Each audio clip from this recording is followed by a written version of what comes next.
Allez, on se retrouve dans la troisième et dernière partie de cette émission et tout à l'heure, restez bien avec nous, on a des images exclusives à partager avec vous. Pour l'instant, on va partir du côté du parc des Champs-Élysées pour aller jouer aux boules.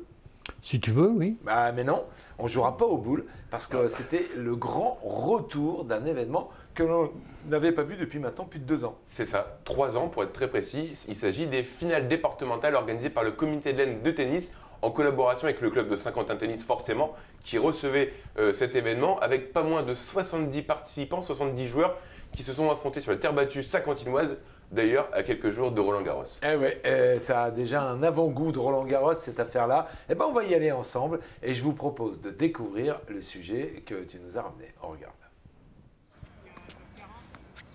Samedi 23 avril dernier, le club de Saint-Quentin Tennis accueillait les finales départementales sur la terre battue des Champs-Élysées avec pas moins de 35 matchs et qui plus est, sous un grand soleil.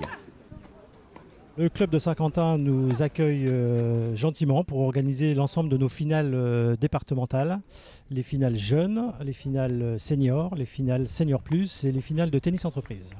Les compétitions démarrent alors selon les catégories, quelquefois à partir du mois d'octobre jusqu'à aujourd'hui. En fait, ce sont des éliminations directes, des tableaux et qui nous amènent à force d'élimination à deux personnes qui restent en course pour les finales. Il n'y a qu'ici, parce qu'il fait beau, le temps est avec nous aujourd'hui, donc très bien. On avait une solution de repli au cas où il aurait plu. La solution de repli, c'était les cours couverts de Saint-Quentin, les cours couverts de Gauchy et les cours couverts d'Aulnon. Donc on joue ici sur 7 cours. Ça représente à peu près 35 matchs. Bon, il y a eu 1 ou 2 forfaits, ça peut arriver, blessures ou autres. Voilà. Aujourd'hui, ça fait 35 matchs, donc ça fait en gros 70, parce qu'il y a des doubles, allez, ça fait 76 joueurs aujourd'hui, on va dire. Le cadre est remarquable pour pouvoir faire ce type de manifestation. Ça permet que tout le monde se retrouve, les clubs se retrouvent, les clubs viennent avec leurs qualifiés, avec des accompagnants, la famille, des supporters quelquefois. Et ça fait un peu une grande fête du tennis. Dans ce cadre-là, c'est parfait. Un événement qui était forcément très attendu après les dernières annulations pour cause de pandémie. Ça fait 3 ans qu'on n'avait pas fait de championnat départemental, puisque Covid oblige, les 2 dernières saisons, il n'y a pas eu. Et ce championnat est quand même derrière qualificatif pour le championnat régional, puis le championnat de France. Tout se passe sans aucun problème, tout va bien. Grâce en partie, évidemment, il y a le comité qui intervient, qui organise, mais on s'appuie également sur le club qui a mis énormément de bénévoles à disposition aussi aujourd'hui, qui fait tourner les repas, le bar, les boissons, tout ça, qui donne un coup de main sur l'organisation. Une journée placée sous le signe du retour à la compétition, un grand bonheur pour les participants mais aussi pour les organisateurs du Saint-Quentin Tennis qui auront la chance de recevoir cette fois-ci les finales régionales les 4 et 5 juin prochains. Ce qui est aussi vraiment sympa, Bernard, c'est qu'on a vraiment l'infrastructure ici à Saint-Quentin pour jouer au tennis aussi bien indoor que outdoor. Voilà, tout à fait, ouais. Et qu'il y a énormément de gens qui aiment pratiquer le tennis. C'est d'ailleurs un sport qui se pratique énormément l'été. Enfin, dès qu'il fait beau, hein, on voit énorme. C'est Roland Garros qui est le moteur de ce sport. C'est ça, c'est vrai. En France, en tout cas. En France aussi. Et puis, on a la chance à Saint-Quentin d'avoir les cours couverts l'hiver, les cours extérieurs l'été. Donc voilà, et ce matin, en passant, en venant travailler, il y avait déjà des joueurs à 9h du matin qui échangeaient les balles. Donc c'est vraiment dire l'engouement qu'il y a. Et comme tu l'as dit, à quelques jours du tournoi à Paris. Et dans le cadre des Champs-Élysées, c'est vrai, tu parlais des boules, mais c'est vrai, le tennis, il est là également. Et franchement, c'est super. Allez, on va aller découvrir ensemble un événement qui ne porte pas vraiment son nom puisqu'il s'appelle les 4 jours de Dunkerque. Et je ne sais pas si vous le savez, parce que ça ne dure pas 4 jours, ça dure 6 jours. Et on parlera de l'historique de cet événement. Mais après 2 ans d'absence, ils ont fait leur retour, Baptiste. Exactement, la raison, on la connaît, la pandémie, la Covid-19. Les 4 jours de Dunkerque, la 66e édition, a pris le départ ce matin depuis Dunkerque forcément. 6 étapes et à la première arrivée, il y a eu un peu de grabuge. Exactement. Alors cette épreuve a été créée en 1955 par une équipe de passionnés qui a été emmenée par René Quillot. Contrairement à ce que son nom indique, c'est une course qui se déroule en 6 étapes très exactement, donc en 6 jours. Alors je ne sais pas pourquoi ils ont appelé ça les 4 jours de Dunkerque, ils auraient pu l'appeler les 6 jours de Dunkerque. C'était peut-être plus beau de l'appeler les 4 jours de Dunkerque. Je pense qu'au départ, il devait faire 4 jours.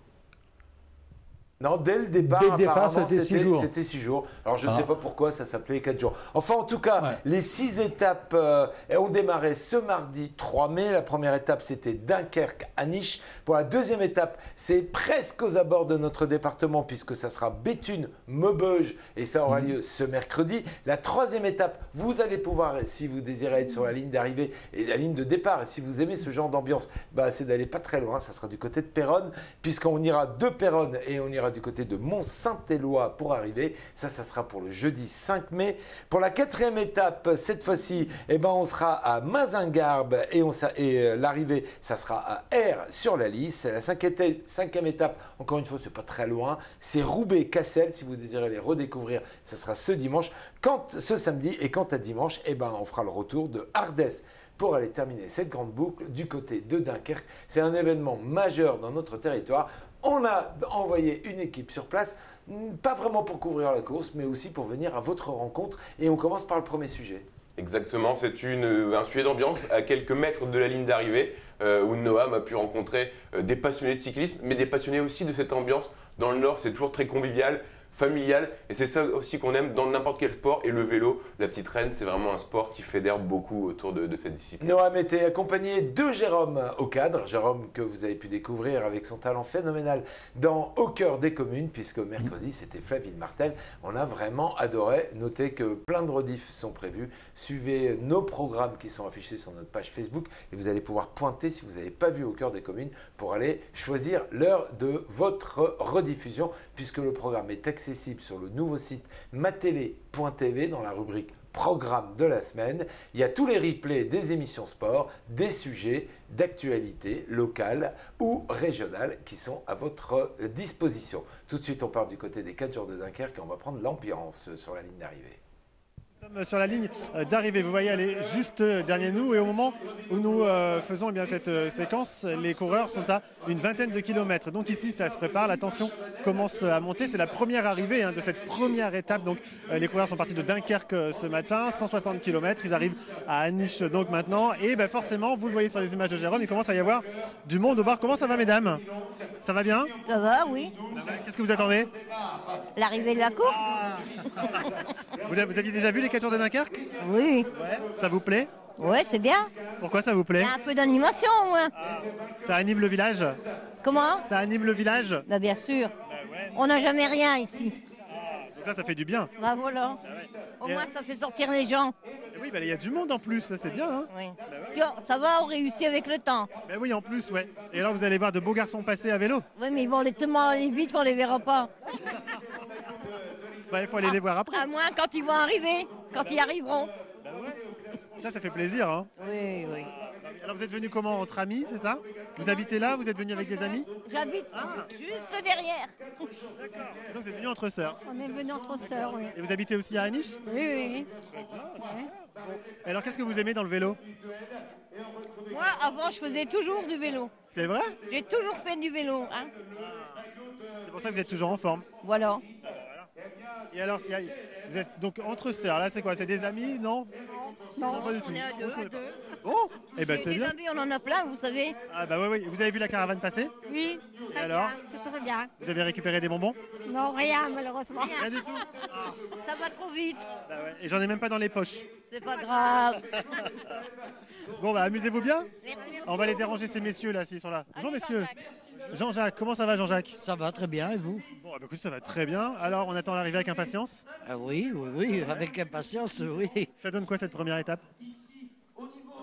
Ça donne... J'aurais préféré qu'il y ait une échappée beaucoup plus belle, mais il faut déjà le faire. 30 secondes, c'est déjà pas mal. Hein. Mais... Ils ont quand même 140 km dans les jambes quand même.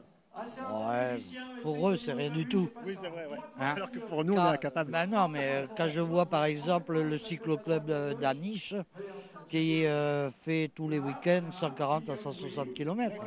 D'accord. Hein. Pour eux, c'est pas grand-chose. Oui, pour des amateurs qui se tapent le galibier et tout ce qui s'ensuit, là, à part le Mont Saint-Pével, il n'y avait rien. Le Mont Cassel, et puis c'est tout. Enfin, moi, je suis pas d'ici. Hein. C'est de où? Ah, du sud-ouest. Ah, voilà le petit accent. Ah, exactement. Alors, vous êtes venu vous perdre à Aniche. Et oui, parce que j'ai de la famille par ici, alors je me perds. Vous n'êtes pas venu exprès pour les 4 jours de Dunkerque. Non, mais j'en ai profité. Ça fait du bien après 2 années de voir autant de monde de sortir. Exact, oui, ça fait énormément de bien, oui. Bon, bah, écoutez, on vous laisse regarder l'arrivée. Il reste quoi? 25 km. Ah oui, mais il y a 10 km de circuit, alors ils sont là tout près, ils sont à Fenin, là. 5 km là. Ils sont à 5 km sur Appenay, là. D'accord. Et donc on va bientôt les voir. Là, dans 5 minutes. Ok, bon. Et bien alors ce qu'on va faire, c'est qu'on va vous abandonner pour l'instant et puis on se retrouve dans quelques minutes pour voir ces coureurs passer. À tout de suite. Hein. Merci mon cher Noam, on te retrouve dans quelques instants. Tu es presque dans les conditions du direct. Alors un petit rectificatif, Bernard, tu avais 100% raison et mea culpa. En 1955, quand cette course elle a été créée, elle était sur la base de 4 jours. C'est d'ailleurs un supporter de SQBB qui est dans le sud de la France qui nous a donné l'information. Et puis à partir de 1962, ça a commencé à se modifier pour aujourd'hui atteindre l'ampleur que ça a. Les 6 jours de Dunkerque qui a gardé malgré tout toujours le même nom. Alors on va retourner là-bas du côté de la ligne d'arrivée, toujours en compagnie de Noam. Et je crois que cette fois-ci Noam est en compagnie de 2 cyclistes, un cycliste et un qui pratique plutôt du VTT, tous les deux mordus de vélo. Ils ont avalé des kilomètres d'ailleurs pour arriver à Aniche sur cette ligne d'arrivée. Allez, on y va. On va du côté d'Aniche. Où on tourne cette séquence, les coureurs viennent d'arriver. Ils ont fait ce premier tour là à Aniche. Ils viennent de passer pour la première fois la ligne d'arrivée. Il y a eu beaucoup d'applaudissements et beaucoup de bruit au passage de ces coureurs. Il faut dire qu'ils viennent de faire quand même 160 km. Alors, ça a donné quoi cette arrivée? Ça a donné quoi? Oui. Ça va donner quoi? Alors, ça a donné quoi? Parce qu'on a déjà eu un premier passage. Ah oui. Ah bah là, il y a 3 échappés. Je pense qu'ils vont se faire reprendre. Hein. Ouais. Pourquoi vous pensez ça? Bah, il y a le peloton quand même qui est derrière et qui, eux, ils sont échappés depuis un certain temps. Hein. Donc je m'intéresse beaucoup aux courses à vélo. Je suis ancien coureur moi-même et je pense que le peloton va faire le nécessaire pour amener les sprinters. C'est peut-être pour ça que vous êtes en tenue de vélo, non? Oui, je suis parti d'un club. J'ai parti d'un club et j'ai fait à peu près 35 km pour venir les voir. Ah, vous avez fait 35 km à vélo pour venir les voir? Et je vais en faire 35 pour repartir. Ah, et dans quel courage? Vous venez de où? Moi, je suis du côté, il va y avoir un départ du côté de Péronne. Mais le club, c'est Hermy dans le Pas-de-Calais. Effectivement, l'étape Péronne, c'est jeudi. Jeudi matin, le départ. Ouais, je vais aller les voir. Ouais. Là, vous la connaissez un peu, cette étape Dunkerque à Niche, non? Je n'ai jamais venu à Niche, non. Qu'est-ce qui est important quand on fait 160 km comme ça? Qu'est-ce qui est important pour les coureurs? C'est toujours être bien placé et puis éviter, évidemment, ça c'est la chance, pas avoir de chute. Il faut mettre tous les atouts de son côté. Puis bon, après, ça change tous les jours. Hein. Les courses à vélo, c'est ça, c'est ce que j'aime justement, c'est qu'il y a toujours une histoire différente. À chaque étape, on ne peut pas dire rien n'est tracé d'avance. Hein. Bon, à part maintenant avec les oreillettes, un truc que je regrette un peu, mais oui, parce qu'ils sont en communication. Ils sont beaucoup informés et bon, on voit comment ça se passe. On dit c'est un sport individuel le vélo, mais d'équipe aussi, puisque quand ils se mettent à rouler tous ensemble, ils reviennent. Quand on voit comment le peloton qui revient à 10 km de l'arrivée, il mange 1 minute en moins de 2, il revient sur les échappées. Hein, c'est formidable. Mais c'est incroyable. Ça roule très vite. Hein. Ça roule très vite, c'est incroyable la vitesse à laquelle ils sont passés. Là, ils sont à quoi? Ils sont à 40, 50 km/h. Ouais, ça roule très vite. Ouais. Je trouve que il roule un peu plus vite que moi. En même temps, vous avez le temps tranquillement. Rentrez tranquillement. Ouais, puis je rentre mon ventre en même temps. Vous allez le perdre un petit peu. Bon, merci beaucoup. Et puis attention à vous en rentrant. Hein. C'est important. Voilà. Ben oui. Il faut faire attention. Merci. Allez, on continue de se balader. Il y a un autre vélo là-bas. On va aller voir ce monsieur. Bonjour. Comment ça va? Ça va bien. Alors, ce premier passage, ça a donné quoi? Ça va, ça roule vite. Quoi. Ouais. Alors, vous n'êtes pas dedans, vous, hein? Non, pas encore. Alors, c'est quoi? Vous faites vélo amateur? Oui, c'est ça, un petit peu, pour le plaisir. Quoi. Vous êtes de où? J'habite à une vingtaine de kilomètres d'ici, à côté de Saint-Amand-les-Eaux. Donc vous êtes venu à vélo pour voir la course? Oui, je suis passé par le long de la Scarpe, et puis j'ai pris la voie verte et je me suis aéré. Quoi. Qu'est-ce que vous aimez dans le vélo, dans les 4 jours de Dunkerque? J'aime bien l'ambiance. ambiance kermesse, les coureurs qui sont abordables aussi, et puis voilà, c'est toute cette ambiance-là qui m'intéresse. Donc là, ils sont partis pour faire des boucles, c'est ça, ouais. Vous connaissez les équipes, vous avez un pronostic? Non, là, je connais pas trop. Tant bien, moi non plus. non, mais après, ça va arriver au sprint, hein, je pense. Mais après, j'ai pas regardé les coureurs en liste, donc je sais pas trop. Là. On vous laisse regarder et nous, on va regarder en même temps que vous. Voilà. Merci bien. Allez, ce que je vous propose maintenant, c'est de découvrir ce qui s'est passé sur cette ligne d'arrivée, tout en remerciant encore une fois Noam et Jérôme qui étaient sur place. Alors, comme ils nous l'ont dit, hein, le public qui était présent sur cette ligne d'arrivée, il n'y a pas vraiment eu d'échappée dans cette course. Du coup, tout le monde est arrivé en peloton et un sprint a eu lieu à moins de 100 mètres de l'arrivée. Arnaud Delis de l'écurie Lotto Soudal a essayé de faire sa place à l'approche de la ligne d'arrivée, mais il est parti à la faute. Il a entraîné avec lui plusieurs coureurs derrière lui, dont Sam Westward, qui est le premier à avoir réellement passé la ligne d'arrivée, mais les commissaires l'ont disqualifié à l'issue de ce sprint 100% chaotique avec de lourdes chutes que je vous propose de découvrir sur la ligne d'arrivée. C'est de plus en plus fréquent qu'on voit des lourdes chutes comme ça. Hein. Tu as vu ce qu'ils appellent les vagues quand ils arrivent? Regardez.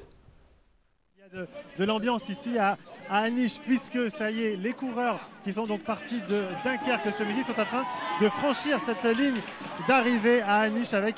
Vous le voyez, une incroyable chute qui vient de se produire.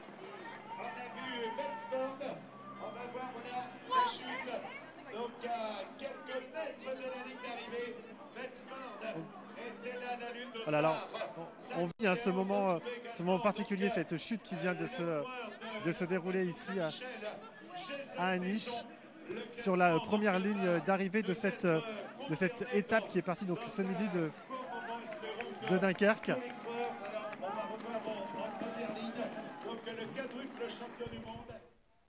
Alors, on n'a pas les informations sur savoir s'il y a eu des blessés, on ne l'espère pas. Et on espère qu'on pourra retrouver l'ensemble de ces coureurs dès demain sur la ligne de départ. Voilà, c'était l'image du jour qu'on voulait partager avec vous.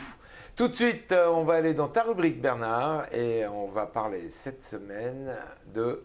On va toujours aux Champs-Élysées et on va parler de tennis. Allez, tout de suite, c'est le jingle.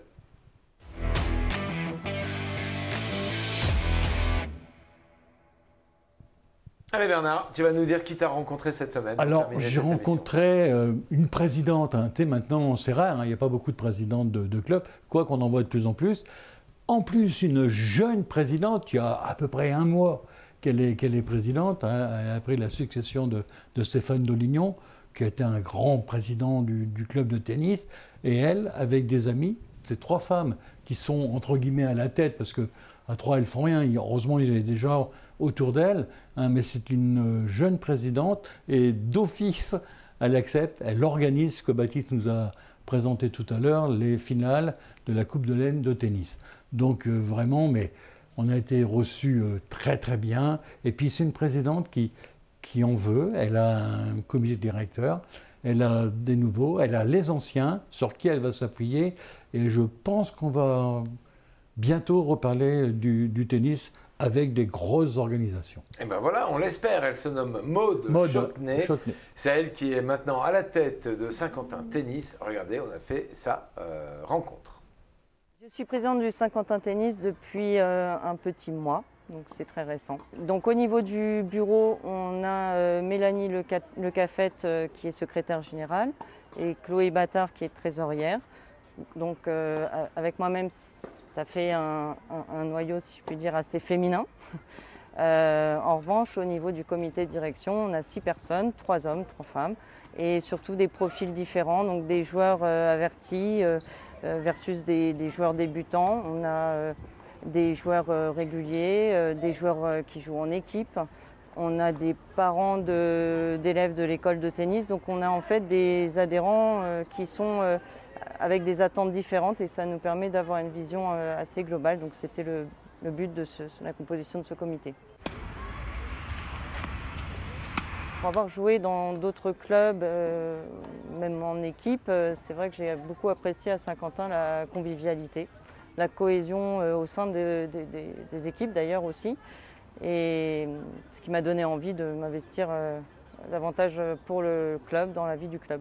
Le cadre est magnifique, je pense que c'est aussi ce qui motive tous nos adhérents à s'impliquer, en plus de l'ambiance. Mais le cadre des Champs-Élysées sur lequel on se trouve est particulièrement beau. Donc on a 5 terrains en terre battue, en extérieur, et 2 terrains en dur. On a un site aussi qui est un site couvert, rue Jacques Tabar, et qui comprend 4 terrains en terre battue. Donc 2 sites et un label Roland Garros dont on est très fiers pour les terres battues qu'on entretient chaque année. On peut jouer au tennis toute l'année. Alors c'est vrai que les terrains extérieurs ne sont pas toujours ouverts. Ça va dépendre un petit peu de la météo. En saison d'hiver, en général, ils sont fermés. Mais les 4 terrains en intérieur nous permettent d'accueillir 444 adhérents. T'as gagné? Elle a fini en 10, elle a 10. Ok, elle a gagné? Ok. L'école de tennis accueille les enfants à partir de 4 ans. Donc de 4 à 18 ans, il y a des cours, mais il y a des cours ensuite pour les moins jeunes, les adultes, voire les beaucoup moins jeunes. On va parler, je pense, du tennis santé. C'est une pratique qui est assez spécifique. Marc Dalmasso, notre enseignant principal, a fait une formation dans ce sens. Le club est d'ailleurs labellisé tennis santé depuis peu. Donc c'est une pratique qu'on développe depuis cette année avec quelques participants qui sont très contents de ce programme. C'est quasiment un programme thérapeutique puisque c'est sur prescription médicale. Ça s'adresse aux personnes qui ont un certain type de pathologie et les personnes en vieillissement. Et donc les cours sont adaptés, ça permet de reprendre la pratique du sport, ça permet aussi de reprendre un lien social, donc il y a beaucoup d'aspects positifs. C'est pourquoi c'est sur prescription médicale d'ailleurs. Au niveau encadrement, on a une équipe pédagogique qui est chapeautée par Marc Dalmasso, qui est enseignant depuis 30 ans au club, enseignant et juge arbitre. Qui donc se charge aussi du tennis santé. Marc s'occupe aussi du pôle compétition, des jeunes talents qu'il faut entraîner. On a ensuite un enseignant diplômé d'État qui a rejoint le club assez récemment, en septembre dernier, et qui intervient pour l'instant 1 fois par semaine. Et puis enfin, on a Corentin Delabarre, moniteur mythique du club, puisque c'est lui qui accueille les gens, il fait des cours bien sûr aussi pour les jeunes, mais il est très présent au club et il fait le lien entre les personnes. Pour les joueurs occasionnels, effectivement, on peut louer le cours à l'heure. On va développer en fait une application qui permettra de le faire plus facilement. Pour l'instant, pour toute adhésion, pour une location de cours, il est possible d'appeler, de demander la disponibilité, on s'arrange bien sûr sur place. Cette saison, on a comme chaque année l'Open Ceinturé 21 en mai-juin qui accueille des joueurs jusqu'à des joueurs numérotés, donc des classements très très hauts. On aura aussi cet été des stages, on va mettre en place des stages. Alors c'est quelque chose qui se fait assez couramment, mais on va probablement envisager de faire des stages avec des activités mixtes.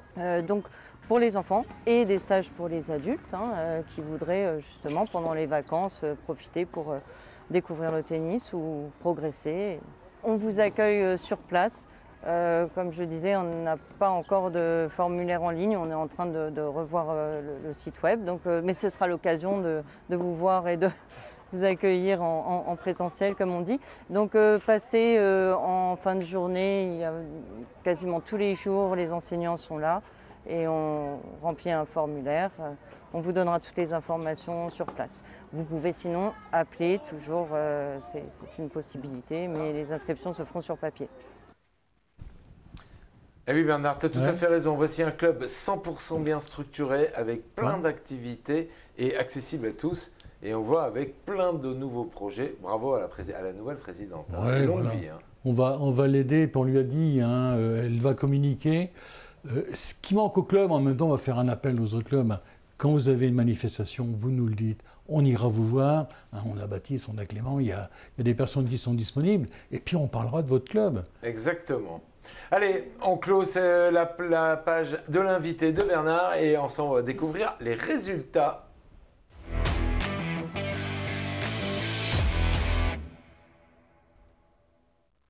Dans la rubrique des résultats, en tout cas celle dont on n'a pas encore parlé dans cette émission, on va parler du foot, Baptiste. Ouais, malheureusement, moi j'ai pas de bonnes nouvelles à annoncer concernant l'OSQ. Une défaite dans le derby Picard face à Beauvais, 3-2, malgré une très belle prestation des Olympiens. C'est pas la première fois cette saison qu'ils mettent 2 buts sans réussir malheureusement à s'imposer. Une belle équipe beauvaisienne. Et à 3 journées de la fin, malheureusement, l'OSQ n'est pas maintenu. Il manque, si je crois bien ce que David Desbonnets m'a confié, il manque un seul petit point pour avoir le maintien, cette fois-ci de manière officielle. Donc 3 matchs, prendre un point, c'est largement à la portée des joueurs de Teddy Berton. Eh ben, on l'espère, hein, parce qu'une descente de l'OSQ ne nous fera pas du bien. Hein. Non, mais là, dans les matchs à venir, Kevin, on va rencontrer Lens. Et je crois qu'on concurrent direct pour le maintien. Voilà, et je pense que là, ça doit logiquement bien se passer. Bon, en tout cas, on l'espère. Bernard, avec toi, on va parler de hand. Ah bah moi, j'ai du verre, Bertrand. La montée se rapproche de plus en plus pour le SQHB. Il va être jaloux, Baptiste. Oui, c'est vrai que là, on a les filles du hand qui étaient en déplacement, et puis elles se sont imposées 21-31. Ça, c'était contre Gravelines.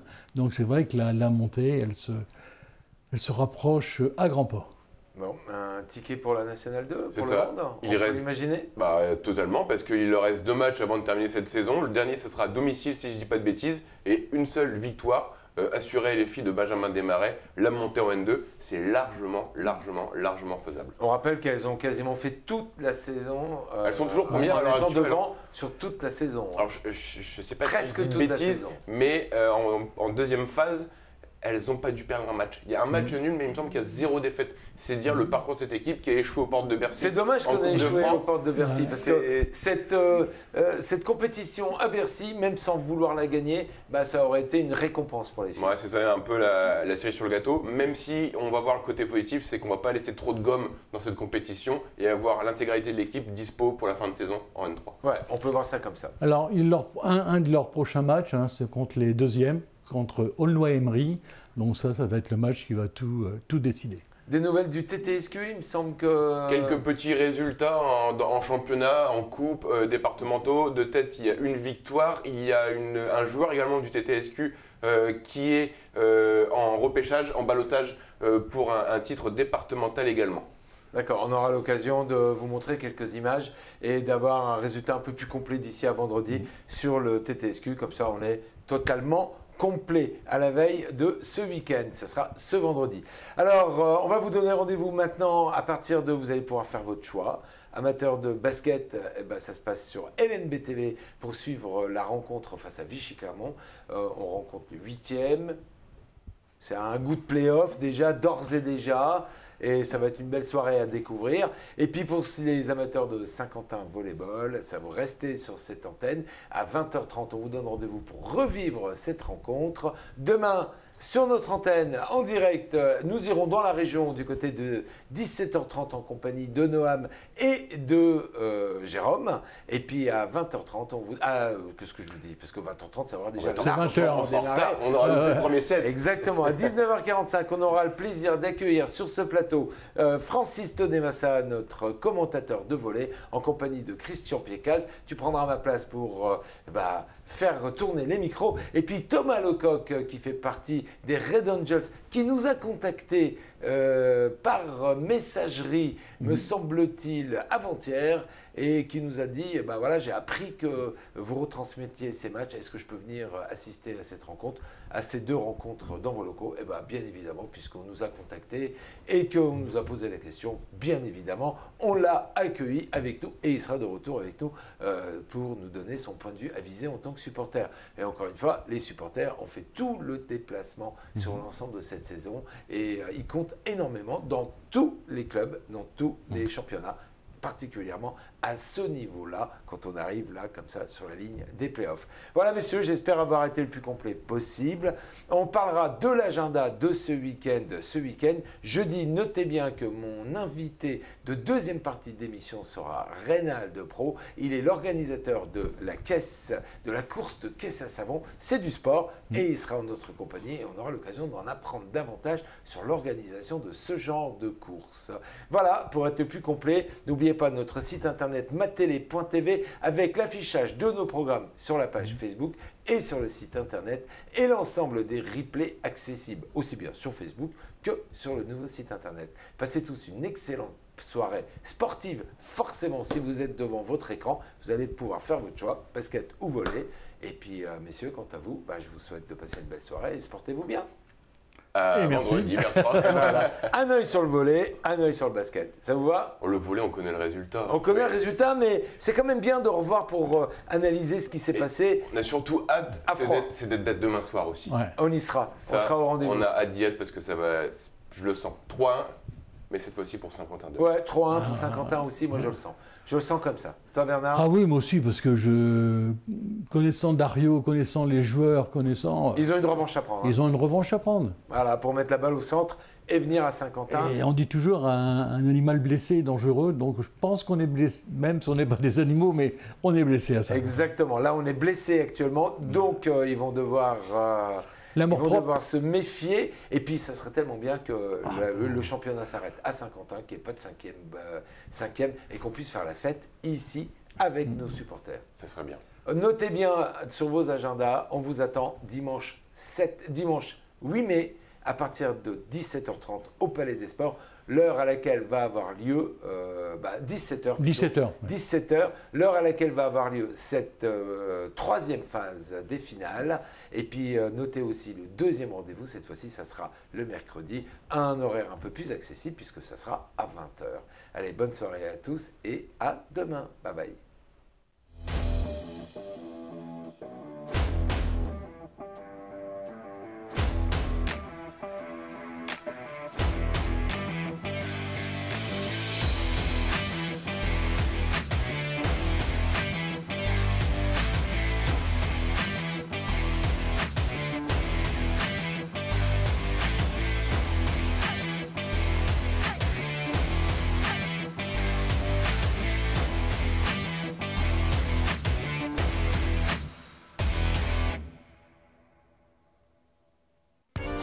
Particuliers, professionnels, le cabinet AXA Savoyen est à vos côtés pour établir le contrat qui vous convient.